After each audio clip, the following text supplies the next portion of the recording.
বিধানসভা নির্বাচনের আগে বিজেপির জন আশীর্বাদ যাত্রা 28 ফেব্রুয়ারি এই যাত্রার শুভারম্ভ করবেন মুখ্যমন্ত্রী। প্রত্যেক দিন 1 লক্ষ লোকের সঙ্গে জনসম্পর্ক স্থাপনের উদ্দেশ্যেই 9 মার্চ পর্যন্ত চলবে এই যাত্রা। 28 ফেব্রুয়ারি গুপ্তেশ্বর মন্দির থেকে শুরু হবে এই যাত্রা। প্রত্যেকদিন 70 থেকে 80 কিলোমিটার যাত্রা করার লক্ষ্য নিয়েছে বিজেপি। মুখ্যমন্ত্রী ও কেন্দ্রীয় মন্ত্রীর উপস্থিতিতে অনুষ্ঠিত হবে একটি করে সভা। আগামী 15 মার্চ 1 লক্ষ যুবক নিয়ে গুয়াহাটিতে অনুষ্ঠিত হবে যুব সমারোহ। বিধানসভা নির্বাচনের আগে বিজেপির জন আশীর্বাদ যাত্রা এমনটাই পরিকল্পনা হাতে নেওয়া হয়েছে। 28 ফেব্রুয়ারি এই যাত্রার শুভারম্ভ করবেন মুখ্যমন্ত্রী ডক্টর হিমন্ত বিশ্ব শর্মা। প্রত্যেক দিন 1 লক্ষ লোকের সঙ্গে জনসম্পর্ক স্থাপনের উদ্দেশ্যে 9 মার্চ পর্যন্ত চলবে এই যাত্রা। 28 ফেব্রুয়ারি গুপ্তেশ্বর মন্দির থেকে শুরু হবে এই যাত্রা।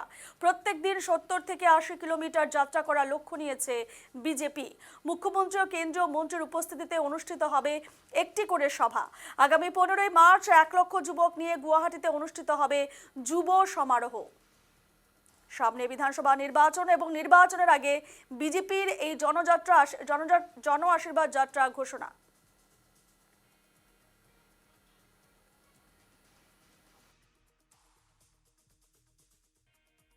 জন আশীৰ্বাদ যাত্ৰা প্ৰায় সকলো বিধানসভা সমষ্টিক যিখিনি আমি কভাৰ কৰিব নোৱাৰোঁ প্ৰথম পৰ্যায়ৰ কথা কৈছোঁ, ছেকেণ্ড দ্বিতীয় পৰ্যায়লৈকে আমি ৰাখিম।